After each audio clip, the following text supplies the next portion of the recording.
এই যে প্রাণীটা, এটাকে তো আমরা সবাই জানি, বাংলাতে কচ্ছপ আর ইংলিশে বলে টার্টল বা টর্টয়েজ। বাট এটা কিন্তু টর্টয়েজ। আর টার্টল এবং টর্টয়েজের মধ্যে রিসেন্টলি আমি খুব সূক্ষ্ম কিছু ডিফারেন্স জানতে পেরেছি। এটা টর্টয়েজ কেন, এটা শুধু ল্যান্ডের উপরেই থাকে, আর টার্টল কিন্তু ল্যান্ড এবং ওয়াটার দুটোর মধ্যেই থাকতে পারে।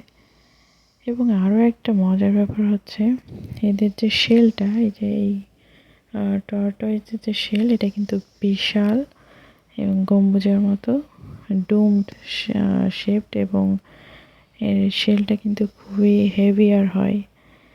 আর টার্টলের শেল কিন্তু তুলনামূলকভাবে তো একটু পাতলা হয়, যাতে সুইম করতে পারে ওরা।